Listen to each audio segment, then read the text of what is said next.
പ്രിയമുള്ള സഹോദര, മരണത്തിന്റെ വേളയിൽ ചിന്തിക്കുന്നത് കൊണ്ട് പ്രയോജനമില്ല.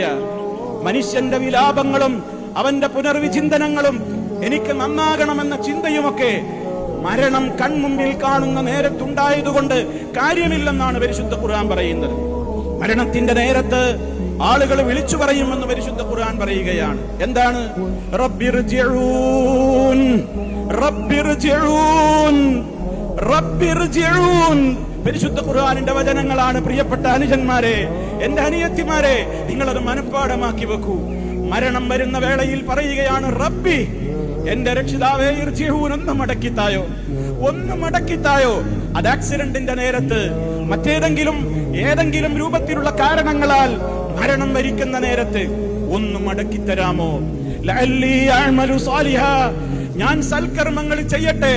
ഫീമാ തറക്തു, ഉപേക്ഷ വരുത്തിയിട്ടുണ്ട് ഒരുപാട്.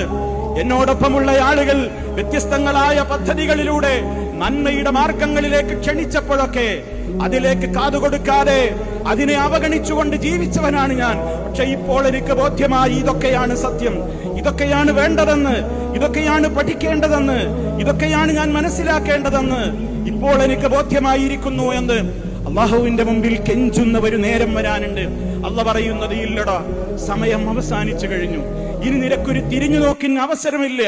വമിൻ വറാഇഹിം ബർസഖ്, ഇനി ചെന്ന് കടക്കാനുള്ളത് ബർസഖിന്റെ ലോകമാണ്. ദുനിയാവിന്റെയും ആഖിറത്തിന്റെയും ഇടക്കുള്ള മറ എന്നറിയപ്പെടുന്ന ബർസഖിന്റെ ലോകം. ഖബറാണെങ്കിൽ ആ ഖബർ ജീവിതം അതേ ഇനി ഉള്ളൂ എന്ന് പറയപ്പെടും.